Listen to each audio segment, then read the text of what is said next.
पिछले 25-30 सालों से रोज मदिरा मांस का सेवन करता था। 6 महीने पहले आपके दर्शन करके गया और सब कुछ छूट गया। आपके दर्शन मात्र से चमत्कार हुआ। अब आपके वचन के अनुसार चलने का निरंतर प्रयास कर रहा हूँ, नाम जप की कोशिश भी कर रहा हूँ। गुरुदेव भगवान, ये मेरे किसी पुण्य कर्म के फल था या कुछ और कारण था? अब आगे क्या भगवान मेरी इसी तरह हाथ पकड़कर अपने तक ले जाएंगे? जब किसी जीव पर भगवान की कृपा होती है, पुण्य से संत महापुरुषों का तो मिलन नहीं होता।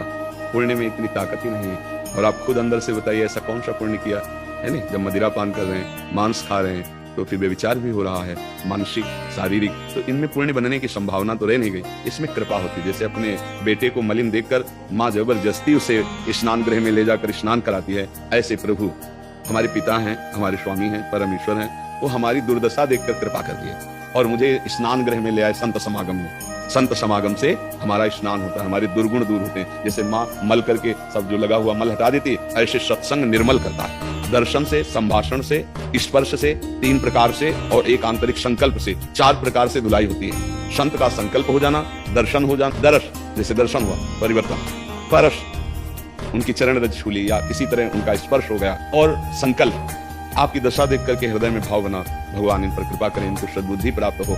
और प्रवचन, उनके वचन, कान में वचन गए, एकदम मन में आया कि अब लो नसानी अब ना अनुसयूं, बहुत पाप किया, अब नहीं करूंगा, अब तो सही ढंग से चल। ये धुलाई शुरू हो जाती है। ये कृपा से होती है। जब भगवान जिस पर कृपालु हो जाते हैं, द्रवित हो जाते हैं, तो वो साधु संगति दे देते हैं।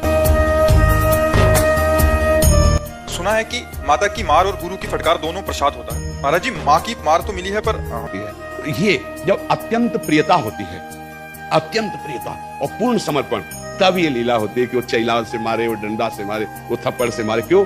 अपना पुत्र जैसे होता है ना, वैसा वो अपने पुत्रवत होता है कि नहीं नहीं, तुम्हारी गलती जरा से भी बर्दाश्त नहीं हो सकती। अब जैसे आप लोग हैं, तो आप लोग जितना अधिकार दिए, आप केवल इतना अधिकार दिए कि आप बोलो, हम सुन रहे हैं, जितना मन आएगा हम चलेंगे, उतने हम आपको छूट दिए। और जिस दिन ऐसे हो गए, तो उस दिन से फिर पूरी लगाम, फिर इधर उधर नहीं, फिर जरा सा नहीं।